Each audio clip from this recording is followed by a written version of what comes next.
ഹരേ കൃഷ്ണ. സർവം ശ്രീ രാധാകൃഷ്ണാർപ്പണമസ്തു.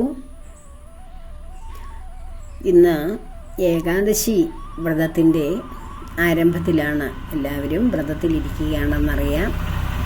നാളെയാണല്ലോ നമ്മൾ അപര ഏകാദശി ആചരിക്കുന്നത്. ഇന്ന് അതിൻ്റെ മുന്നോടിയായി ഒരിക്കൽ ഊണ് കഴിച്ച് ഭഗവത് സേവയിൽ ഇന്ന് മുഴുവൻ സമയവും ഏകാദശിയുള്ളതിനാൽ ഭഗവത് സേവയിൽ തന്നെ ഭഗവാന്റെ സാന്നിധ്യത്തിൽ ഇരിക്കുവാൻ ശ്രമിക്കുക. അടുത്ത ക്ഷേത്രങ്ങളുണ്ടെങ്കിൽ അവിടെ പോയി ഭഗവാനെ വണങ്ങുക, നിവേദ്യങ്ങളൊക്കെ സമർപ്പിക്കുക, ഭഗവാന്റെ സേവയിൽ തന്നെ തുടരുക. അപ്പോൾ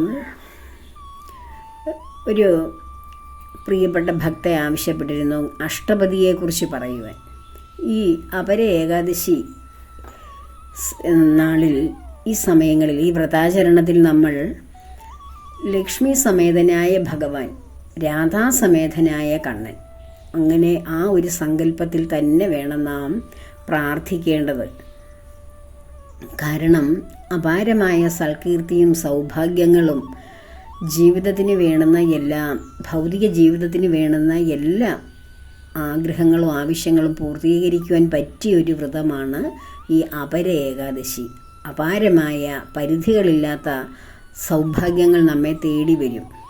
അപ്പോൾ ഈ സൗഭാഗ്യങ്ങളൊക്കെ തരുന്നത് ഭഗവാനോടൊപ്പം നിലകൊള്ളുന്ന ഭഗവാന്റെ മായാശക്തിയായ, ഭഗവാന്റെ സന്തോഷമായ ശ്രീ രാധാദേവിയിൽ നിന്നാണ്. ഈ പ്രപഞ്ചത്തിൽ കാണുന്ന എല്ലാ സർവ്വചരാചരങ്ങളും ഭഗവാന്റെ നിർദ്ദേശമനുസരിച്ച് ദേവിയാൽ സൃഷ്ടിക്കപ്പെട്ടതാണ്. ഈ ദേവിയുടെ തന്നെ വിവിധ രൂപങ്ങളാണ് ലക്ഷ്മി ദേവിയും ഭദ്രയും ദുർഗയും സരസ്വതിയും ഒക്കെയായി നാം ആചരിക്കുന്നത്. അപ്പോൾ ആദിമൂലമായ ആ പരാശക്തിയായ രാധാദേവിയും ഭഗവാനും തമ്മിലുള്ള ആ ഒരു സമ്മേളനം, അഷ്ടപതിയെക്കുറിച്ച് പറയുവാൻ ഒരു ഭക്തി ആവശ്യപ്പെട്ടത് കൊണ്ട് ഞാൻ ഈ അവസരം, ഈ ദിവസങ്ങൾ അതിനുവേണ്ടി വിനിയോഗിക്കുന്നു. ഈ സമയത്ത് ഭഗവാനും രാധാദേവിയും തമ്മിലുള്ള ആ മാധുര്യ പ്രേമവും ഭക്തിയുടെ ഒരു ഉദാത്തമായ ഒരവസ്ഥയും ഒക്കെ നമ്മൾ ഭക്തരറിയുന്നത് വളരെ ശ്രേഷ്ഠമാണ്. അപ്പോൾ ഇതിനെക്കുറിച്ച് അഷ്ടപതിയാണ് ഞാൻ ആദ്യമായി വീഡിയോ ചെയ്യുവാൻ ആരംഭിച്ചത് തന്നെ അഷ്ടപതിയാണ്. ഭഗവാൻ എനിക്ക് അങ്ങനെ ഒരു നിർദ്ദേശമാണ് തന്നത്. 23ാമത്തെ അഷ്ടപതിയാണ് ഞാൻ ആദ്യമായിട്ട് ചെയ്തത്. അതിനു മുമ്പ് അഷ്ടപതി എങ്ങനെയുണ്ടായി, ശ്രീ ജയദേവ ഗോസ്വാമികളും ഭാര്യ പത്മാവതിയും അവരുടെ ജീവിതത്തെക്കുറിച്ച്, അവരുടെ ആ പ്രേമ സുരഭിലമായ ജീവിതം, ദാമ്പത്യ ജീവിതത്തെക്കുറിച്ചും അഷ്ടപതി ഉണ്ടാകാനുള്ള കാരണവും ഒക്കെ വളരെ വിശദമായിട്ട് തന്നിട്ടുണ്ട്. ഞാൻ പറഞ്ഞിട്ടുണ്ടായിരുന്നു. അതൊക്കെ മുൻപുള്ള വീഡിയോകളൊക്കെ എടുത്ത് പരിശോധിച്ചാൽ മനസ്സിലാവും. അപ്പോൾ അഷ്ടപതി ജയദേവർ ഇങ്ങനെ എഴുതി വരുന്ന കൂട്ടത്തിൽ 19ാമത്തെ അഷ്ടപതിയിൽ 7ാമത്തെ ഗീതം എഴുതുമ്പോൾ ജയദേവർക്ക് ഉണ്ടാകുന്ന സംശയം, അഷ്ടപതി എന്ന് വെച്ചാൽ ഭഗവാനും രാധാദേവിയും തമ്മിലുള്ള സൗന്ദര്യ പിണക്കങ്ങളാണ്. ദേവിയും ഭഗവാനും തമ്മിലുള്ള അല്പനേരത്തെ ഒരു പിണക്കം, അത് ജയദേവർ പല പദങ്ങളായിട്ട് ഇങ്ങനെ എഴുതി മനോഹരമാക്കി ചിട്ടപ്പെടുത്തി വച്ചിരിക്കുകയാണ്. അതിനുശേഷം ആ വിപ്രലംബത്തിന് ശേഷം ഭഗവാനും ദേവിയും കൂടി ഒന്നാകുന്ന ആ 23ാമത്തെ അഷ്ടപതികൾ വളരെ വളരെ വളരെ നമ്മളെ ഭക്തിയിലേക്ക് അടുപ്പിക്കുന്ന, മാധുര്യ പ്രേമത്തിലേക്ക് അടുപ്പിക്കുന്ന ഒരു ഗ്രന്ഥമാണ് അഷ്ടപതി. അത് ഭഗവാൻ എപ്പോഴും കേൾക്കാൻ ആഗ്രഹിക്കുന്ന, അതുകൊണ്ടല്ലേ ഭഗവാനെ ഉറക്കുവാനും ഉണർത്തുവാനും എല്ലാം നമ്മൾ അഷ്ടപതി ക്ഷേത്രങ്ങളിൽ ഉപയോഗിക്കുന്നത്. അപ്പോൾ ഈ അഷ്ടപതി നമ്മൾ നിത്യേന അതിലെ വരികളൊക്കെ ജപിക്കുകയും അത് അഷ്ടപതിയെക്കുറിച്ച് അറിയുകയും ഒക്കെ ചെയ്യുന്നത് ഭഗവാന് വളരെ സന്തോഷമുള്ള കാര്യമാണ്. എവിടെയാണോ അഷ്ടപതി പാടുന്നത് അവിടേക്ക് ഭഗവാൻ ഓടിയെത്തും. കാരണം തൻ്റെ പ്രിയപ്പെട്ട, തൻ്റെ ഉള്ളിലുള്ള, തനിക്ക് സന്തോഷം തരുന്ന തൻ്റെ ശക്തിയായ രാധാദേവിയും താനും തമ്മിലുള്ള സ്നേഹസുരഭിലമായ നിമിഷങ്ങളെക്കുറിച്ച് വിശദീകരിച്ചിരിക്കുകയാണ് അഷ്ടപതിയിൽ. അത് കേൾക്കാൻ ഭഗവാൻ ചെവിയോർത്ത് ഓടി ഭക്തൻ്റെ അരികിലേക്ക് വരും. അതാണ് അഷ്ടപതിയുടെ പ്രത്യേകത. മറ്റേത് ഗ്രന്ഥത്തെക്കാൾ ഓരോ ഗ്രന്ഥത്തിന് ഓരോ പ്രത്യേകതയാണ്. ഇപ്പോൾ ഭക്തി വർദ്ധിപ്പിക്കാൻ ഭാഗവതം, ജീവിതത്തിൻ്റെ ഓരോ ജീവിതം എങ്ങനെ ജീവിക്കണം, എങ്ങനെ വളരെ വിവേകത്തോടു കൂടി ജീവിക്കണമെന്ന് വിവരിക്കുന്ന ഗ്രന്ഥമാണ് ഭഗവത്ഗീത. അതുപോലെ രാമായണം ധർമ്മബോധത്തോടു കൂടി ഒരു വ്യക്തിക്ക് എങ്ങനെ ഭൂമിയിൽ ജീവിക്കാം ധർമ്മം കൈവിടാതെ, അതിലൂടെ രാമായണം ശ്രീ രാമചന്ദ്ര പ്രഭുവിലൂടെ നമുക്ക് വിവരിച്ചു തരുന്നു.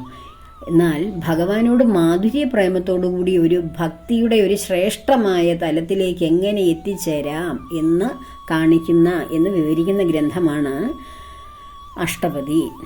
അഷ്ടപതി എന്ന് പറയുന്ന ഗ്രന്ഥത്തിലെല്ലാം മോശമായിട്ടുള്ള കാര്യങ്ങളാണ് വിവരിച്ചിരിക്കുന്നത്. അതുകൊണ്ട് അതൊന്നും വായിക്കാൻ കൊള്ളാവുന്ന ഗ്രന്ഥമല്ല എന്നൊക്കെ ഇങ്ങനെ കുറേ അജ്ഞതയിലൂടെ ചില അഭിപ്രായങ്ങൾ ഇങ്ങനെ പറയുന്നത് കേട്ടിട്ടുണ്ട്. എന്നോട് തന്നെയും പലരും പറഞ്ഞിട്ടുണ്ട്. അത് നമുക്ക് അറിവില്ലാത്തത് കൊണ്ടാണ്. അഷ്ടപതി എന്ന് പറയുമ്പോൾ നമ്മൾ നമ്മുടെ ഇന്ദ്രിയങ്ങളുടെ തലത്തിൽ, നമ്മുടെ മനസ്സിൻ്റെ തലത്തിൽ നിന്നുകൊണ്ടാണ് ഓരോരുത്തരും അഷ്ടപതിയെ കാണുന്നത്. അഷ്ടപതി പഠിപ്പിക്കുന്നവർ തന്നെ നമ്മുടെ യൂട്യൂബിൽ സോഷ്യൽ മീഡിയയിൽ ധാരാളമുണ്ട്. അവരെല്ലാവരും പഠിപ്പിക്കുന്നത് ഞാൻ ചിലരുടെയൊക്കെ പ്രധാനപ്പെട്ട ചില വ്യക്തികൾ പഠിപ്പിക്കുന്നത് കേട്ടിട്ടുണ്ട്. അപ്പോൾ അതിൻ്റെ അർത്ഥം ഒരു രാധാദേവിയാകുന്ന സ്ത്രീയും ഭഗവാനാകുന്ന പുരുഷനും തമ്മിലുള്ള പിണക്കങ്ങളും ഇണക്കങ്ങളും സൗന്ദര്യ പിണക്കങ്ങളും തോഴിമാർ വന്ന് സംസാരിക്കുന്നതും അങ്ങനെയുള്ള അതിൻ്റെ അർത്ഥം പറഞ്ഞു പോവുകയാണ് എല്ലാവരും ചെയ്യുന്നത്. അത് ഓരോരുത്തരുടെയും മാനസിക അവസ്ഥ അനുസരിച്ച്, ഇത് ഞാൻ മുൻപും പറഞ്ഞിട്ടുണ്ട്, അവനവൻ്റെ മാനസിക തലത്തിൽ നിന്നുകൊണ്ടാണ് ഓരോരുത്തരും ഓരോ കൃതിയെയും വീക്ഷിക്കുന്നത്. എന്നാൽ യഥാർത്ഥത്തിൽ അഷ്ടപതി എന്നാൽ എന്താണ്? ഭഗവാനും ഗോപീജനങ്ങളും തമ്മിലുള്ള മാധുര്യ പ്രേമം. ഗോപീജനങ്ങൾ എന്ന് വെച്ചാൽ ആരാണ്? പരമഭക്തരാണ്. ഭഗവാനെ സ്വന്തമാക്കുവാൻ ആഗ്രഹിച്ച, ഭഗവാനോടൊപ്പം ആ ഭഗവാന്റെ സ്നേഹം ഒന്ന് അനുഭവിക്കാൻ ആഗ്രഹിച്ച ത്രേതായുഗത്തിൽ ശ്രീരാമചന്ദ്രപ്രഭുവും സീതാദേവിയും തമ്മിലുള്ള ആ സ്നേഹവും കരുതലും ആ വനാന്തരങ്ങളിലൂടെ ഇങ്ങനെ ജീവിക്കുമ്പോൾ അവർ തമ്മിലുള്ള ആ മാധുര്യ പ്രേമവും ഒക്കെ കണ്ട അവിടെ ജീവിച്ചിരുന്ന, ആ വനങ്ങളിലൊക്കെ ജീവിച്ചിരുന്ന പരമഭക്തരായിട്ടുള്ള എല്ലാം ഉപേക്ഷിച്ച് സർവസംഘ പരിത്യാഗികളായിട്ട് ഭഗവാനെ പ്രാപിക്കുവാൻ ആഗ്രഹിച്ചിരുന്ന മഹർഷീശ്വരന്മാർക്ക് ഈ രാമചന്ദ്ര പ്രഭുവിൻ്റെയും സീതാദേവിയുടെയും സ്നേഹം കണ്ടപ്പോൾ തോന്നി, ഞങ്ങൾക്കും ശ്രീരാമചന്ദ്ര പ്രഭുവിൻ്റെ സ്നേഹം അനുഭവിക്കാൻ കഴിഞ്ഞിരുന്നെങ്കിൽ, മറ്റൊരു സീതയാകാൻ കഴിഞ്ഞിരുന്നെങ്കിൽ എന്ന്. അങ്ങനെ അവരുടെ ആഗ്രഹം പൂർത്തീകരിച്ചു കൊടുത്തതാണ് അടുത്ത ജന്മമായ ത്രേതായുഗത്തിൽ ദ്വാപരയുഗത്തിൽ ഭഗവാൻ ശ്രീകൃഷ്ണനായി അവതരിക്കുകയും അപ്പോൾ വൃന്ദാവനത്തിലെ ഗോപീജനങ്ങളായി ഇവരോരോരുത്തരും, ഈ മഹർഷീശ്വരന്മാർ ഓരോരുത്തരും ഗോപന്മാരും ഗോപികമാരുമായി അവതരിക്കുകയും അങ്ങനെ അവർ ഭഗവാനോടൊത്ത്, ഭഗവാന്റെ പൂർണ്ണ ശരീരനായ ഭഗവാൻ അവരോടൊപ്പം അവരുടെ ആഗ്രഹമനുസരിച്ച് അവരുടെ ആ പ്രേമചേഷ്ടകൾക്ക് നിന്നു കൊടുക്കുകയും അവരതിൽ പരമാനന്ദം അനുഭവിക്കുകയും അങ്ങനെ ഈ ഗോപീജനങ്ങളെല്ലാം പരമപദത്തിലേക്ക് എത്തുകയാണ്, വിഷ്ണുപദ പ്രാപ്തി നേടുകയാണ്. ജനിമൃതി ചക്രത്തിനുപരിയായി അവർ ഭഗവാനിൽ അന്തർലീനരായി തീരുകയും ചെയ്തു. അവരുടെ അവസാനത്തെ ജന്മമായിരുന്നു ആ ഗോപീജനങ്ങളായിട്ട് അവർ ജനിച്ചത്. അപ്പോൾ ഭഗവാനോടൊത്ത്, ഭഗവാൻ ഭൂമിയിൽ ശ്രീകൃഷ്ണ അവതാരം എടുത്തപ്പോൾ ഭഗവാനോടൊത്ത് ഭഗവാന്റെ സ്നേഹവും പ്രേമവും കരുതലും എല്ലാം കടാക്ഷങ്ങളും ഏറ്റുവാങ്ങുവാൻ അവർ പ്രാപ്തരായി. അവരെ അത് പൂർവജന്മങ്ങളായി ഭഗവാനെ വേണമെന്ന് ആഗ്രഹിച്ച് തപം ചെയ്തതിൻ്റെ അനന്തര ഫലമാണ് അത്രയും ശ്രേഷ്ഠമായ ജീവിതങ്ങളാക്കി ഈ ഗോപികമാരായി അവരെ ജനിപ്പിച്ചത്. അപ്പോൾ ആ ഗോപികമാരുടെ ഉള്ളിലിരിക്കുന്ന ശരിക്കും എന്താണ്? അത് പറയാനാണ് ഞാൻ ഇത്രയും ഒരു പിറകിലേക്ക് പോയത്. അവരുടെ ഉള്ളിലിരിക്കുന്നത് ഭഗവാനോടുള്ള അദമ്യമായ ഭക്തിയാണ്. ഭക്തിയുടെ പരമകാഷ്ഠയിൽ ഭഗവാനും ഭക്തനും രണ്ടല്ല ഒന്നാണ്. ഭക്തി ആ ഭഗവാനിലേക്ക് ഇഴുകിച്ചേരുവാൻ ആഗ്രഹിക്കുന്ന ആത്മാവിലേക്ക്, പരമാത്മാവിലേക്ക് അലിഞ്ഞു ചേരുന്ന ജീവാത്മാക്കൾ പോലെ അവർ ഭക്തനും ഭഗവാനും ഒന്നായിത്തീരുന്ന അനർവചനീയമായ നിമിഷങ്ങളാണ് ഈ ഗോപികമാരും ഭഗവാനും തമ്മിലുള്ള രാസലീലകൾ.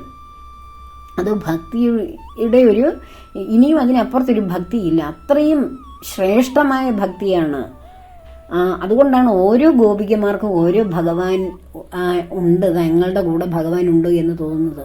നമ്മൾ ഓരോരുത്തരും ഭൂമിയിൽ ഇപ്പോൾ ഈ കലിയുഗത്തിലിരുന്ന് ഭഗവാനെ നമ്മൾ ഓരോരുത്തരും എവിടെയൊക്കെയോ ഇരുന്ന് നമ്മൾ വിളിക്കുമ്പോഴും നമ്മുടെ ഓരോരുത്തരുടെയും ആവശ്യങ്ങൾ നിറവേറ്റുവാനും ആഗ്രഹങ്ങൾ അറിയുവാനും ഭഗവാൻ നമ്മോടൊപ്പം ഇല്ലേ? ഇതുതന്നെയാണ് ഗോപീജനങ്ങൾക്കും സംഭവിച്ചത്.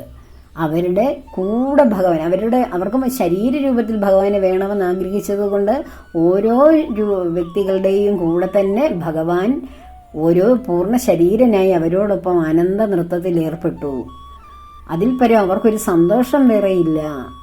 മനസ്സും തമ്മിൽ സമ്മേളിക്കുകയാണ് അവിടെ ചെയ്യുന്നത്. അവിടെ ശരീരം അപ്രധാനമാണ് എങ്കിലും ആ ശരീരം കൊണ്ടും ഭഗവാൻ സാന്നിധ്യം അവർക്ക് കൊടുത്തു. അവരുടെ പരമ പ്രേമ ഭക്തി കാരണമാണത്. അപ്പോൾ രാധാദേവി അതിൽ നിന്നെല്ലാം വ്യത്യസ്തയായിരുന്നു. കാരണം ഭഗവാന്റെ ഹൃദയത്തിൽ തന്നെ ഇരിക്കുന്ന രാധ മറ്റൊരു ശരീരമെടുത്ത് ഒരു സ്ത്രീ രൂപത്തിൽ തന്നെ വന്നപ്പോൾ രാധയ്ക്കും ഭൂമിയിലെത്തിയപ്പോൾ ഒരു സ്ത്രീ സഹജമായിട്ടുള്ള ഒരു സ്വാർത്ഥത, മനുഷ്യന്റെ ഒരു സ്വാർത്ഥത ഇടയ്ക്കിടയ്ക്ക് വന്നു പോകുമായിരുന്നു. അങ്ങനെയാണ് മറ്റു ഗോപീജനങ്ങളുമായി ഭഗവാൻ ആനന്ദ നൃത്തത്തിലൊക്കെ ഏർപ്പെടുമ്പോൾ രാധാദേവിക്ക് അത് സഹിക്കാൻ കഴിയാതെ രാധാദേവി പിണങ്ങിയിരിക്കുന്നത്.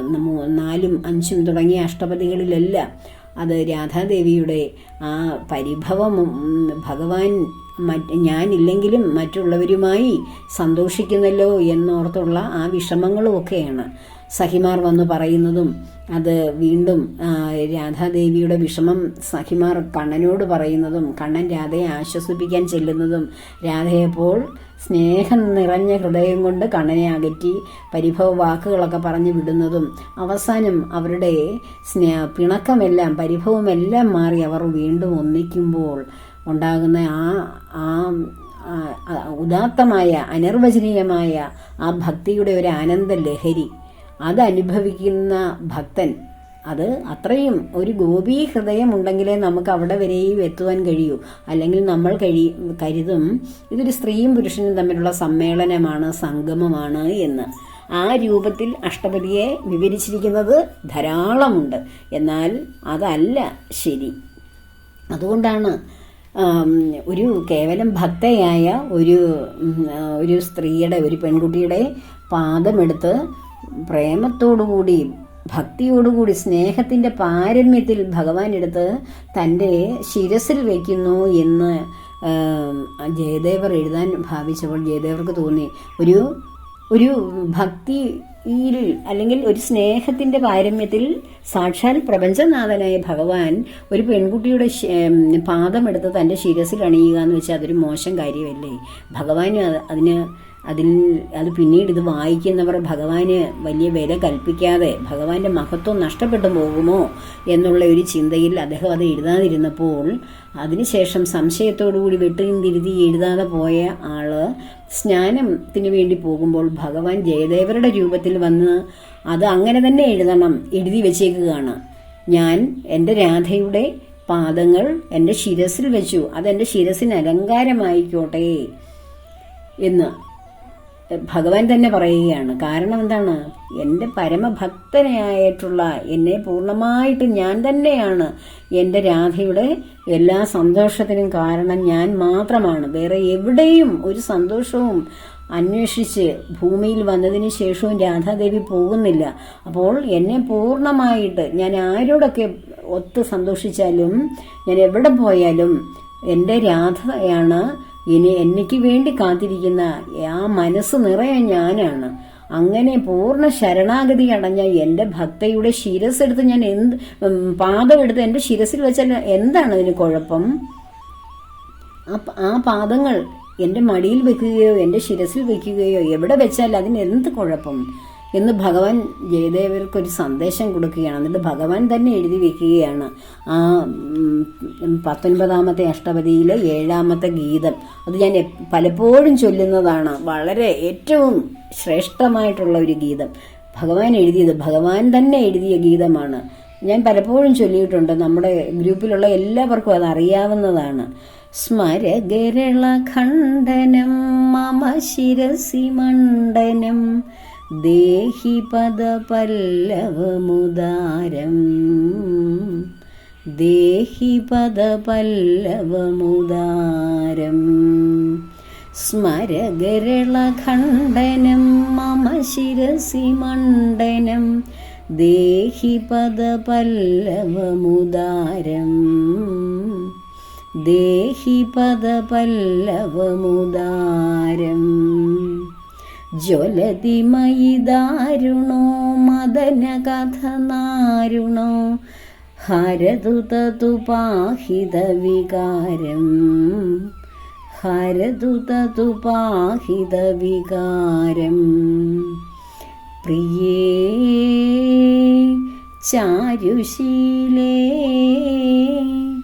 മുഞ്ചമയി മാനമനിദാനം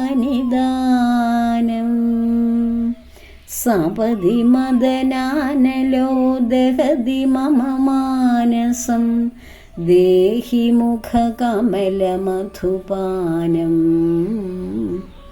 ദേഹി മുഖകമലമധുപാനം.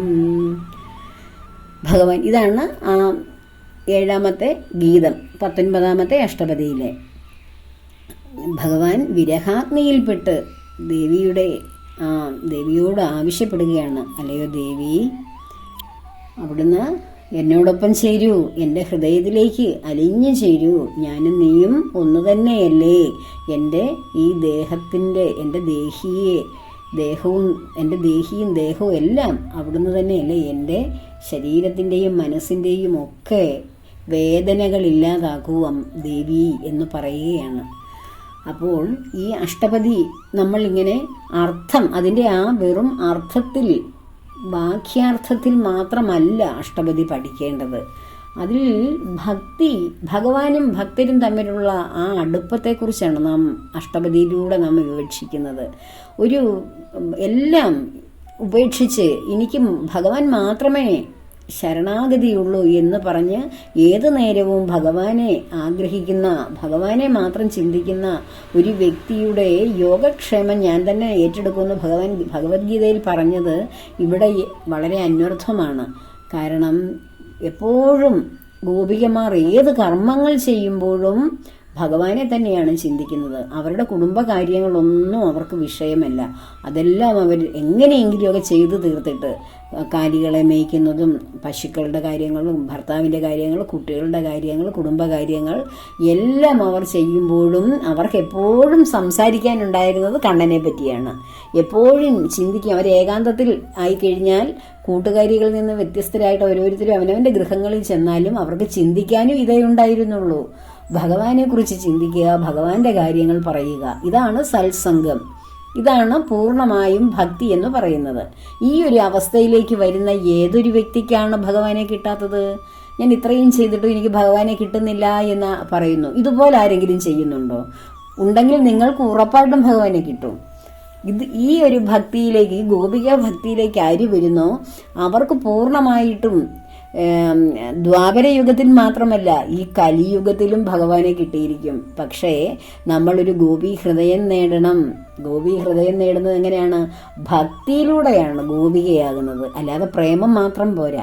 ഭക്തി വർദ്ധിച്ച് വർദ്ധിച്ച് വർദ്ധിച്ച് വരുമ്പോൾ ആരെയാണ് നമ്മൾ നിരന്തരം ഓർക്കുന്നത്? നമ്മുടെ മനസ്സിൽ നമ്മൾ എപ്പോഴും സ്നേഹിക്കുന്ന ആളെയല്ലേ നമ്മൾ രഹസ്യമായിട്ട് എപ്പോഴും ഓർത്തുകൊണ്ടിരിക്കുന്ന, മനസ്സിൽ എപ്പോഴും ഓർത്തുകൊണ്ടിരിക്കുക, അവരോട് സംസാരിക്കാൻ ആഗ്രഹിക്കുകയും അവരുടെ ഒരു കടാക്ഷം നമ്മുടെ മേൽ വീണെങ്കിൽ എന്ന് ആഗ്രഹിക്കുകയൊക്കെ ചെയ്യുന്നത് നമ്മളൊരു പ്യുവർ ഒരു ടീനേജ് ലവറിൻ്റെ മനസ്സാണത്. ആ മനസ്സോടുകൂടി ഭഗവാനെ തന്നെ എപ്പോഴും ഓർക്കുകയും ഭഗവാനോട് ആ മാധുര്യ പ്രേമം വെച്ച് പുലർത്തുകയും ചെയ്താൽ ഭഗവാൻ എവിടെയാണ് നമ്മളെ വിട്ടു പോകുന്നത്?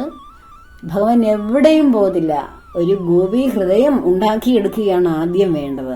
ഭഗവാൻ നമ്മളോടൊപ്പം ആനന്ദ നൃത്തം ചെയ്യും. ഓരോ മനസ്സുകളിലെയും അവനവൻ്റെ മനസ്സിലാണ് ഭഗവാൻ ആനന്ദ നൃത്തം ചെയ്യുന്നത്.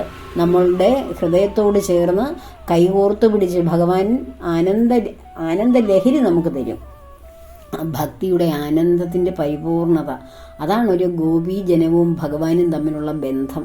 അപ്പോൾ ഓരോ വ്യക്തിയും ആഗ്രഹിക്കുകയാണ്, ഓരോ ഗോപികയും ആഗ്രഹിക്കുകയാണ് എന്നോടൊപ്പം കണ്ണൻ രാസലീല ആടിയിരുന്നെങ്കിൽ അവരതിനു വേണ്ടി കാർത്യായനി വ്രതമൊക്കെ എടുത്തതിന് ശേഷമാണ് ഭഗവാൻ അവസാനത്തെ ആ വ്രതത്തിൻ്റെ അവസാന ദിവസത്തെ സ്നാന സമയത്താണ് ഭഗവാൻ ചെന്നിട്ട് ആ നദീതീരത്തുള്ള കടമ്പ വൃക്ഷത്തിലിരുന്നത് അവരുടെ വസ്ത്രങ്ങളൊക്കെ അപഹരിച്ചിട്ട് ഇതിൽ ആർക്കാണ് ശരീരബോധമുള്ളത് എന്ന് മനസ്സിലാക്കാൻ വേണ്ടിയാണ് ഭഗവാൻ. ശരീരബോധത്തിൽ ജീവിക്കുന്ന ആർക്കും ആരെ കിട്ടില്ല? ഭഗവാനെ കിട്ടില്ല. ശരീരബോധം എന്നാൽ ഞാൻ എന്ന ബോധം. ഞാൻ ഈ ശരീരമാണ്, ഈ ശരീരത്തിൽ എനിക്ക് ഇന്നൊരു പേരുണ്ട്, ഞാൻ ഇന്ന വീട്ടിലെ ആളുടെ മകളോ മകനോ ഭാര്യയോ അച്ഛനോ അമ്മയൊക്കെയാണ് എന്നൊക്കെയുള്ള ലേബലിൽ ശരീരത്തെ സ്നേഹിക്കുന്ന വ്യക്തിക്ക് ഒരിക്കലും ഭഗവാനെ പ്രാപിക്കാൻ കഴിയില്ല. അതിനാണ് ആ ശരീരബോധം നഷ്ടപ്പെട്ട ഗോപികമാർ, അതിനാണ് എൻ്റെ മുന്നിൽ വന്ന് നിങ്ങൾ എന്നോട് എൻ്റെ മുന്നിലേക്ക് വരൂ, സ്നാനം കഴിഞ്ഞ് നിങ്ങൾ എൻ്റെ മുന്നിലേക്ക് വരൂ, ഞാൻ നിങ്ങൾക്ക് വസ്ത്രം തരാമെന്ന് പറഞ്ഞപ്പോൾ ഈ ശരീരവും ഇതിനുള്ളിലിരിക്കുന്ന ആത്മാവും എല്ലാം എൻ്റെ ഭഗവാന്റെ അല്ലേ, എൻ്റെ കണ്ണൻ്റെ അല്ലേ എന്ന് പറഞ്ഞ് ധൈര്യത്തോടുകൂടി കയറി ചെന്ന ആ ഗോപികമാരെ ഭഗവാൻ തൻ്റെ ഹൃദയത്തിൽ ചേർത്തു. അവർക്ക് ശരീരബോധമില്ലായിരുന്നു. നമ്മൾ ഉറങ്ങുമ്പോൾ നമുക്ക് ശരീരബോധമുണ്ടോ? ഞാൻ സ്ത്രീയാണോ പുരുഷനാണോ, ബെഡിലാണോ നിലത്താണോ, അല്ലെങ്കിൽ ഏത് വീട്ടിലാണ് കിടന്നുറങ്ങുന്നത്, വസ്ത്രമുണ്ടോ ഇല്ലയോ എന്നൊക്കെ വല്ല ശരീരബോധവുമുണ്ടോ? ഉണർന്ന് നമ്മളിലേക്ക് നമ്മുടെ ബോധം നമ്മുടെ ശരീരത്തിലേക്ക് പ്രവേശിക്കുമ്പോൾ മാത്രമാണ് ഞാൻ എന്ന ബോധം എന്ന ചിന്ത ആദ്യമായിട്ടുണ്ടാകുന്നത്. അപ്പോഴാണ് ഞാനുമായി ബന്ധപ്പെട്ട കാര്യങ്ങളെക്കുറിച്ച് ആലോചിക്കുന്നത്. ആ സുഷുപ്തിയിൽ നമുക്ക് ശരീരബോധമില്ല. അതേ ശരീരബോധമില്ലാത്ത അവസ്ഥയിലാണ് നമ്മൾ സുഖമായി ഇരിക്കുന്നത്. അതുകൊണ്ടാണ് നമ്മളെല്ലാവരും സുഖമായി ഉറങ്ങി എന്ന് പറയുന്നത്. സുഷുപ്തിയിൽ നമ്മൾ സുഖമായി ഉറങ്ങുകയാണ്. അവിടെ ശരീരബോധമില്ല. ഞാൻ എന്ന ആളില്ല അവിടെ.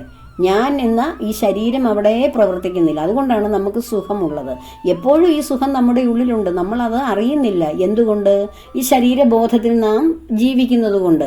നമുക്ക് ഒത്തിരി ഭാരങ്ങളാണ് ഈ ശരീരത്തിലൂടെ ഉണ്ടാകുന്നത്. അത് ഭാരമാകാം, മറ്റുള്ളവർ പലർക്കും സന്തോഷവുമാകാം. ഞാൻ ഇന്ന പദവിയിലിരിക്കുന്നു, അതൊരു സന്തോഷമല്ലേ? ഞാൻ ഇന്ന ആളുടെ ഭാര്യ അല്ല ഭർത്താവ് അല്ല ഇന്ന വീട്ടിലെ അച്ഛൻ്റെ അമ്മയുടെ മകളല്ല ഇന്ന പാരമ്പര്യമുള്ള കുടുംബം, ഇതൊക്കെ കേൾക്കുമ്പോൾ ഒരു സന്തോഷമല്ലേ? പക്ഷേ ആ സന്തോഷത്തിനൊക്കെ ഉപരിയാണ് നമുക്ക് ഈ സ്ഥാനമാനങ്ങളോ ഈ ശരീരബോധമോ ഇല്ലാതെ വരുമ്പോൾ നാം അനുഭവിക്കുന്ന സന്തോഷമുണ്ട്. അതാണ് സുഷുപ്തിയിൽ ഓരോ വ്യക്തിയും ഗാഠമായി ഉറങ്ങുമ്പോൾ കിട്ടുന്ന ആ ഒരു സുഖം. ആ സുഖം ശരീരത്തിലിരിക്കുമ്പോഴും നമുക്ക് ആ ഒരു സുഖം ലഭിക്കുമ്പോഴാണ് യഥാർത്ഥമായ ഭഗവാനിൽ നിന്ന് കിട്ടുന്ന പരമാനന്ദം അനുഭവിക്കാൻ കഴിയുന്നത്. ഓരോ ഗോപികമാരും ഭഗവാനോടൊത്ത് അവരാനന്ദ നൃത്തം ചെയ്യുമ്പോൾ ഭഗവാൻ ദൂരെങ്ങാനും നിന്നൊന്ന് കടക്കൺ മിഴിയാൽ ഒന്ന് നോക്കിയാൽ മതി, അവർക്ക് പൂർണ്ണമായി അവരുടെ ഹൃദയം ഒരു മാസക്കാലത്തേക്ക് അങ്ങ് നിറയും. അത്രയ്ക്കും ആനന്ദമാണ് അവർക്ക് കിട്ടുന്നത്. അപ്പോൾ ആ ഒരു ആനന്ദ നിർവൃതി, ആ ഒരു നോട്ടത്തെ തന്നെ ചിന്തിച്ച് ആഴ്ചയോളം അവർ തന്നെ ചിന്തിക്കും. അപ്പോൾ ആ നോട്ടം നോക്കിയത് ആരാണ്? ഭഗവാൻ. ആ ഭഗവാനെ കുറിച്ചല്ലേ ചിന്തിക്കുന്നത്. നമ്മൾക്കും അതുപോലെ തന്നെ ഭഗവാനെ കുറിച്ച് നിരന്തരം നമ്മൾ ചിന്തിച്ച് ഭഗവാൻ തന്നെയാണ് എൻ്റെ ഹൃദയത്തിൻ്റെ സന്തോഷം, ഭഗവാൻ തന്നെയാണ് എൻ്റെ ആശ്രയം, ഭഗവാൻ തന്നെയാണ് എൻ്റെ ഈ ശരീരത്തിൻ്റെയും എൻ്റെ ആത്മാവിൻ്റെയും എൻ്റെ ജീവൻ്റെയും നാഥൻ എന്ന് പറഞ്ഞ് ആര് ജീവിക്കുന്നോ എന്ന ചിന്തയോടുകൂടി ആര് ഭഗവാനെ പ്രാപിക്കാൻ ആഗ്രഹിക്കുന്നോ അവർക്ക് ഭഗവാനെ കിട്ടാതെ പോകുമോ? കിട്ടത്തില്ല എന്ന് ആരും പറയരുത്. അങ്ങനെയുള്ള നെഗറ്റീവ് കമൻസ് പോലും എനിക്കത് വിഷമമായിട്ട് വരും. കാരണം നിങ്ങൾ അത്രയും ഭഗവാന് വേണ്ടി ഡെഡിക്കേറ്റഡ് ആകുന്നില്ല. ഡെഡിക്കേറ്റഡായിട്ട് ഭഗവാനെ വേണമെന്ന് ആഗ്രഹിക്കുന്നവർക്ക് മാത്രമേ ഭഗവാനെ കിട്ടൂ. അനേകം കാര്യങ്ങൾക്കിടയിൽ ഭഗവാനെ വേണമെന്ന് ആഗ്രഹിച്ചാൽ ഭഗവാനെ കിട്ടില്ല. ഇതൊരു തപസ്യയാണ്. ഭഗവാനിലേക്ക് വരിക എന്ന് പറയുന്നത് ഒരു തപസ്യയാണ്. സത്യത്തിൽ നമ്മുടെ ജീവിതത്തിൽ ഇരുന്നു കൊണ്ട് തന്നെ നമ്മൾ അതിനെ ആരംഭിക്കുകയാണ്. നമ്മൾ ഗൃഹസ്ഥാശ്രമത്തിൽ ഇരുന്നു കൊണ്ട് തന്നെ ഈ ഒരു തപസ്യയ്ക്ക് വേണ്ടി ആഗ്രഹിച്ച് അവസാനം നമ്മൾ ആ ഭഗവാന്റെ എന്നെ കിട്ടേണ്ട ആ ഒരു അവസ്ഥയിലേക്ക് നമ്മൾ മാറുക തന്നെ ചെയ്യും. ഭഗവാനെ കിട്ടിക്കൊണ്ടേയിരിക്കും പിന്നീട്. അങ്ങനെ നമ്മുടെ ഈ ഭൗതിക ജീവിതത്തിലെ ആവശ്യങ്ങളും ആഗ്രഹങ്ങളും ഒക്കെ ഭഗവാൻ നിറവേറ്റി തരുകയും ഒപ്പം മനസ്സിന് പൂർണ്ണമായ ശാന്തിയും സമാധാനവും ആർജവവും സ്ഥൈര്യവും നിർഭയത്വവും ഒക്കെ തരും. അതിനുള്ള ഒരു അവസ്ഥയിലേക്ക് കടന്നു വരാൻ തുടങ്ങുന്നതേ ഉള്ളൂ. അപ്പോൾ തന്നെ എനിക്ക് ഭഗവാനെ കിട്ടണമെന്ന് വെച്ചാൽ ഭഗവാൻ ഒരു ഈസി ആയിട്ട് കിട്ടുന്ന ഒരു സംഭവമാണോ? പ്രപഞ്ചനാഥനായ അഖിലാണ്ടകോടി ബ്രഹ്മാണ്ഡനാഥനായ ഭഗവാന്റെ ശക്തി ചൈതന്യം നമുക്ക് മറ്റു കാര്യങ്ങൾ ചെയ്യുന്ന പോലെ 10 ദിവസം അല്ലെ 1 മാസം അല്ലെ 41 ദിവസം ഒക്കെ ജപിച്ചാൽ കിട്ടുന്നതാണോ ഭഗവാന്? നമുക്കൊരു ചേഞ്ചേ ആവുകയുള്ളൂ. ഭഗവാൻ പ്രസാദിക്കാൻ വേണ്ടുന്ന ഒരു ചേഞ്ച് മാത്രമേ ആകുന്നുള്ളൂ. ഭഗവാന് വേണ്ടിയിട്ട് നമ്മുടെ മനസ്സ് ഒന്ന് കഴുകാൻ തുടങ്ങുന്നതേ ഉള്ളൂ നമ്മൾ. പിന്നെ എങ്ങനെയാണ് ഭഗവാനെ കിട്ടുന്നത്? നിരന്തരം ശ്രമിക്കണം, നിരന്തരം ശ്രമിക്കണം. ഇത് തന്നെയാകണം നമ്മുടെ സർവ്വസമയവും നമ്മുടെ ബോധ മനസ്സിലൂടെ കടന്നു പോകേണ്ടത്. ഭഗവാൻ എന്നുള്ള ഒരു ചിന്തയിലൂടെ ഭഗവാനെ അതിനുള്ള അവസ്ഥ നമ്മൾക്കില്ല. കാരണം നമ്മുടെ മനസ്സിൽ മറ്റു പലതും കിടന്ന് നൃത്തം ചെയ്യുകയാണ്. പിന്നെ എങ്ങനെ ഭഗവാനെ അവിടെ നൃത്തം ചെയ്യുന്നത്? നമ്മൾ ഭഗവാനെ അങ്ങോട്ട് മാറ്റി വെച്ചിട്ട് അടുത്തടുത്ത ഓരോ വിഷയങ്ങൾ എടുത്ത് വെച്ച് വിശകലനം ചെയ്യുകയും ആ വ്യക്തികളുണ്ട് നമ്മുടെ ജീവിതത്തിലെ വ്യക്തികളുമായിട്ട് ഒന്നിൽ സന്തോഷിക്കും, അല്ലെ ദേഷിക്കും, അല്ലെ അവർക്ക് വേണ്ടിയിട്ട് സമയം കളയും. അവസാനം വിചാരിക്കും ഇതൊക്കെ വെറും ഉള്ളി പൊളിച്ച മാതിരി ആയിപ്പോയല്ലോ, എൻ്റെ സമയം വെറുതെ പോയി, എൻ്റെ സന്തോഷവും വെറുതെ പോയി, ഞാൻ ദുഃഖം അനുഭവിക്കുന്നു എന്ന് പറഞ്ഞതുപോലെയുള്ള അതൊക്കെ തിരിച്ചറിയണമെങ്കിൽ ഇതൊക്കെ ഓരോ അനുഭവങ്ങൾ അനുഭവിച്ച് വരുമ്പോൾ നമുക്കിതൊന്നും ശരിയായിരുന്നില്ല, ഇതൊന്നും ആയിരുന്നില്ല യഥാർത്ഥ സന്തോഷം എന്ന് തിരിച്ചറിയുന്ന ഒരു അവസ്ഥയിലേക്ക് വരും നാം. അതിനുള്ള തുടക്കമാണ് ഭഗവാനെ അറിയാൻ തുടങ്ങുന്നത്. അത് പെട്ടെന്ന് ചെന്ന് ചാടി പിടിക്കാനൊന്നും പറ്റില്ല. ഓരോരുത്തരുടെയും അനുഭവം കേൾക്കുമ്പോൾ നമുക്ക് തോന്നും ഇത് വളരെ എളുപ്പമുള്ള പ്രാപ്യമായ ഒരു കാര്യമാണെന്ന്. അവരെങ്ങനെയാണ് ഭഗവാനെ അനുഭവിക്കുന്നത്, അല്ലെ ഭഗവാന്റെ അനുഗ്രഹം അവർക്ക് കിട്ടിയത് എന്ന് മറ്റുള്ളവരോട് ചോദിച്ചാൽ അവർക്ക് കിട്ടുന്ന അവസ്ഥയല്ല നമുക്ക് ഓരോരുത്തർക്കും. ഓരോരുത്തരും ഭക്തിയുടെ ഓരോ ലെവലിൽ നിൽക്കുന്നതേ ഉള്ളൂ. ചിലർക്ക് നിലവിളക്ക് കൊളുത്തി നാമം ജപിച്ച് അതിൻ്റെ മുമ്പിലിരുന്ന് ഭഗവാനെ ലഭിക്കേണ്ട ആവശ്യമില്ല. അതിൻ്റെയൊക്കെ സ്റ്റേജ് കഴിഞ്ഞു. ഭഗവാൻ നമ്മൾ ഇതൊക്കെ ഭക്തിയിലേക്ക് വരുമ്പോൾ ഒരു തുടക്കത്തിലാണ് ഇതൊക്കെ വേണ്ടത്. ആത്മജ്ഞാനം നേടുന്ന വ്യക്തിക്ക് എവിടെയും ഭഗവാനുണ്ട്. ഒരു ദീപത്തിന്റെ മുന്നിലോ ഒരു ഫോട്ടോയുടെയോ ഒരു വിഗ്രഹത്തിന്റെയോ മുമ്പിലോ അല്ല ഭഗവാനെ, ഒരു ക്ഷേത്രത്തിലോ അല്ല ഭഗവാൻ ഇരിക്കുന്നത്. അവർക്ക് എല്ലായിടും അവർ നോക്കുന്നതെല്ലാം ഭഗവാനെ തന്നെയാണ്. ഭഗവാന്റെ വിവിധ രൂപങ്ങളാണ് കണ്ണു തുറന്നാൽ കാണുന്നതെല്ലാം. അപ്പോഴെങ്ങനെ എല്ലാറ്റിനെയും സ്നേഹിക്കാതിരിക്കും? എല്ലാറ്റിനോടും എങ്ങനെ ബഹുമാനം കാണിക്കാതിരിക്കും? അപ്പോഴതാണ് ഞാൻ പഠിച്ച സ്കൂളിലെ അവിടെ ഹെഡ് മാസ്റ്ററായിട്ടിരുന്ന അധ്യാപകനുണ്ട്. അദ്ദേഹം അതിന് സ്കൂളിൽ പഠിപ്പിച്ചുകൊണ്ടിരിക്കുമ്പോഴും റിട്ടയർമെൻറ്റിന് ശേഷവും എപ്പോഴും പിന്നീട് അദ്ദേഹം ഒരു രാഷ്ട്രീയ പ്രവർത്തകനായി റിട്ടയർമെൻറ്റിനൊക്കെ ശേഷം ആരെ കണ്ടാലും, താൻ പഠിപ്പിച്ച കുട്ടിയെ കണ്ടാലും, ഒരു ചെറിയ കുട്ടിയെ കണ്ടാലും, മുതിർന്ന ആളിനെ ആരെ കണ്ടാലും അദ്ദേഹം ബഹുമാനപൂർവ്വം കൈതൊഴുമായിരുന്നു. അന്ന് അജ്ഞരായിട്ടുള്ള കുറേ മനുഷ്യർ പറയുമായിരുന്നു ഇദ്ദേഹത്തിനെ വെറുതെ ഇങ്ങനെ ട്രോളുമായിരുന്നു. ഇദ്ദേഹം എവിടെ കണ്ടാലും എല്ലാവരെയും തൊഴുവെന്ന്. അത് നമ്മുടെ ഇപ്പോഴത്തെ രാഷ്ട്രീയക്കാരുടെ രാഷ്ട്രീയക്കാരെങ്കിലും കണ്ട തൊഴിലില്ലേ, ആ ഒരു തൊഴിലല്ല അദ്ദേഹം തൊഴുന്നേ. അത് ഞാൻ വളർന്ന് എനിക്ക് കുറേ കാര്യങ്ങളൊക്കെ മനസ്സിലായപ്പോൾ എനിക്ക് അദ്ദേഹം എന്തിനാണ് ഈ തൊഴുന്നതെന്ന് മനസ്സിലായി. അദ്ദേഹത്തിൻ്റെ പ്രഭാഷണങ്ങളൊക്കെ ഞങ്ങളുടെ ക്ഷേത്രത്തിൽ അദ്ദേഹം നവരാത്രിയായിട്ട് ബന്ധപ്പെട്ട് പൂജയെടുപ്പുമൊക്കെയായിട്ട് ബന്ധപ്പെട്ടുള്ള ആഘോഷങ്ങൾ അദ്ദേഹം സംസാരിക്കുമ്പോഴാണ് ശരിക്കും അദ്ദേഹത്തിൻ്റെ മനസ്സിൽ ആ ആധ്യാത്മിക ജ്ഞാനത്തിൻ്റെ ഒരു ശരിയായിട്ടുള്ള ഒരു വിളവ് അദ്ദേഹത്തിൻ്റെ ഉള്ളിലുണ്ടായിരുന്നു. എന്തിനാണ് അദ്ദേഹം എല്ലാറ്റിനെയും തൊഴുന്നത്? എല്ലാവരും ഈശ്വരനാണ്. ഈശ്വരനിൽ ഉള്ളത് കൊണ്ടാണ് ഓരോരുത്തരും തൻ്റെ മുന്നിൽ ഇങ്ങനെ നടന്നു പോകുന്നതും കർമ്മങ്ങൾ ചെയ്യുന്നതും സംസാരിക്കുന്നതും ചിരിക്കുന്നതും എല്ലാം അവരിൽ ഈശ്വരൻ ഇരിക്കുന്നത് കൊണ്ടാണ്. അപ്പോൾ അവരിലുള്ള ഈശ്വരനെയാണ് അദ്ദേഹം തൊഴുന്നത്, 2 കൈയും കൂപ്പി. നമ്മൾ വിചാരിക്കും അയ്യോ ഈ സാറിന് വേറെ ജോലിയൊന്നുമില്ല, സാറ് പഠിപ്പിച്ച കുട്ടിയെ കണ്ടപ്പോഴും തൊഴുന്ന്, ആരെ കണ്ടാലും വഴിയിലിരിക്കുന്ന യാചകനെ കണ്ടാലും തൊഴുന്ന്, വലിയ ആൾക്കാരെ കണ്ടാലും തൊഴുന്ന്. ഇതേ ഉള്ളൂ ഇദ്ദേഹത്തിൻ്റെ ഒരു ട്രേഡ് മാർക്കായി മാറിയ തൊഴുക എന്നുള്ള അവസ്ഥ. പക്ഷെ അത് നമ്മുടെ അജ്ഞത കൊണ്ടാണ്. നമ്മൾ ഓരോരുത്തരും സാധാരണ മനുഷ്യരിൽ നിന്ന് വ്യത്യസ്തരായിട്ട് സാധാരണ എല്ലാവരും ചെയ്യുന്നതിൽ നിന്ന് നമ്മളൊരു വ്യത്യസ്തമായ ഒരു കർമ്മം ചെയ്യാൻ അല്ലെങ്കിൽ ഭഗവത് സേവയ്ക്ക് ഇറങ്ങിത്തിരിക്കുമ്പോൾ നമുക്ക് വല്ല കുഴപ്പവുമുണ്ടോ? ഇത് സാധാരണ എല്ലാവരെയും പോലെ അല്ലല്ലോ, ഇവർക്ക് എന്തോ കുഴപ്പമുണ്ടെന്ന് തോന്നുന്നു. സത്യത്തിൽ കുഴപ്പം ആർക്കാണ്? ഈ പറയുന്നവർക്കാണ്. ഇവരെല്ലാം കുഴപ്പം പിടിച്ച മനസ്സും ലോകവും ജീവിതവുമായി സഞ്ചരിക്കുമ്പോൾ അതിൽ കുഴപ്പമില്ലാതെ ഇരിക്കുവാൻ വേണ്ടി, ഇങ്ങനെയുള്ള വിപത്തുകളിൽ നിന്ന് രക്ഷപ്പെടാൻ വേണ്ടി നാം ശ്രമിക്കുമ്പോൾ നമ്മളൊക്കെ ശരിക്കും മറ്റുള്ളവരുടെ കണ്ണിൽ എന്തെങ്കിലുമൊക്കെ വിപത്തുള്ളവരായി തോന്നുന്നു. അത് ആദ്യമേ ഉള്ളൂ. അതൊക്കെ അങ്ങ് മാറും. അതൊക്കെ മാറിയിട്ട് എല്ലാവരും അതേ റൂട്ടിലേക്ക് തന്നെ വരും. വരാതെ എവിടെ പോകാനാണ്? ഇപ്പോൾ വന്നില്ല, എപ്പോഴെങ്കിലും വരും. ഏതെങ്കിലും ഒരു ജന്മത്തിൽ ഇതിലേക്കൂടെ കടന്നുപോയി, ഈ ഒരു വഴിയിലൂടെ കടന്നുപോയി അപ്പുറത്തേക്ക് പോകാനൊരു വഴിയുള്ളൂ. പല വഴികൾ ധാരാളമുണ്ട് യാത്രയുടെ ആരംഭത്തിൽ. പക്ഷേങ്കിലോ അവസാനത്തെ വഴി, എല്ലാ വഴികളും കൂടെ വന്ന് അവസാനിക്കുന്ന ഒരു വഴിയുണ്ട്. നമ്മൾ ചില ക്ഷേത്രങ്ങളിലൊക്കെ കണ്ടിട്ടില്ലേ, പല വഴികളിലൂടെ നമ്മൾ സഞ്ചരിച്ച് അവസാനം നമ്മുടെ ഗുരുവായൂർ ക്ഷേത്രത്തിൽ പിന്നെ ഒരേ വഴിയിലൂടെ തന്നെ ഇങ്ങനെ പോകുന്നത്. പക്ഷേ പത്മനാഭസ്വാമി ക്ഷേത്രത്തിൽ ഞാൻ ഒരിക്കൽ ചെന്നപ്പോൾ പല വഴികളിലൂടെ ആൾക്കാരെ കടത്തിവിടുന്നുണ്ട്, ഓരോ വാതിലിലൂടെയും. പക്ഷേ എല്ലാം അവസാനിക്കുന്നത് ഒരൊറ്റ വഴിയിലേക്കാണ് എന്ന് പറഞ്ഞതുപോലെ നമ്മൾ ജീവിതത്തിൽ ധാരാളം വഴികൾ കണ്ടെത്തും. ഭഗവാനെ അറിഞ്ഞ് ജീവിക്കാം, അറിയാതെ ജീവിക്കാം, അന്ധരായിട്ട് ജീവിക്കാം. പല ഭക്തിയുടെ പല വിവിധ രൂപങ്ങൾ സ്വീകരിച്ച് പല ക്ഷേത്രാരാധന അല്ലെ വ്യത്യസ്തമായ ശക്തികളെ ആരാധിച്ച് അങ്ങനെ പലതും സ്വീകരിച്ച് നമ്മൾ ഇങ്ങനെ ഭക്തിയിലൂടെ കടന്നു വരും. പക്ഷെ ആ യാത്രയ്ക്കൊക്കെ ഒടുവിൽ ഒരു അവസാനം ഈ പല വഴികളിലൂടെ ചെല്ലുമ്പോൾ അവസാനം കടന്നു പോകുന്ന ഒരു വഴിയുണ്ട്. ആ വഴിയിലൂടെ മാത്രമേ അതിനപ്പുറത്തേക്ക് പോകാൻ പറ്റൂ. ഈ ഭഗവാനെ അറിയാൻ ശ്രമിക്കാത്തവരും അറിഞ്ഞുകൊണ്ടിരിക്കുന്നവരും ഒരിക്കലും അറിയത്തില്ല ഭഗവാൻ എന്ന് പറയുന്ന ഒരു ശക്തിയേ ഇല്ല. മനുഷ്യന്റെ ശക്തിക്കുപരി ഒരു ശക്തിയുണ്ടോ? ശാസ്ത്രമല്ലേ എല്ലാറ്റിൻ്റെയും ആധാരം എന്നൊക്കെ ചോദിക്കുന്നവർ വരെയും ഈ ഒരു വഴിയിലൂടെ കടന്നു പോവുകയുള്ളൂ. ഏതെങ്കിലും ഒരു ജന്മം, ഈ ജന്മം പറ്റിയില്ല എങ്കിൽ അവർ വീണ്ടും ഇതിനു വേണ്ടി ജനിക്കും, ഇതറിയാൻ വേണ്ടി ജനിക്കും. അവസാനം ആ ഒരു വഴിയിലൂടെ അവർക്ക് കടന്ന് അപ്പുറത്തേക്ക് പോകാൻ കഴിയൂ. അതുകൊണ്ട് ആരെയും ഇതിലേക്ക് വരാൻ നമ്മൾ ആരെയും നിർബന്ധിക്കേണ്ട കാര്യമില്ല. നിർബന്ധിച്ചിട്ടല്ലല്ലോ, അവനവന്റെ ഉള്ളിലിരിക്കുന്ന ത്രിഗുണങ്ങളുടെ ആ ഒരു അവസ്ഥയിലൂടെ, സംസ്കാരത്തിലൂടെയാണ് ഭഗവാനെ അറിയുന്നതും അറിയാത്തതും, അറിയണമെന്ന് ചിന്തിക്കുക പോലും ചെയ്യാത്തതും എല്ലാം.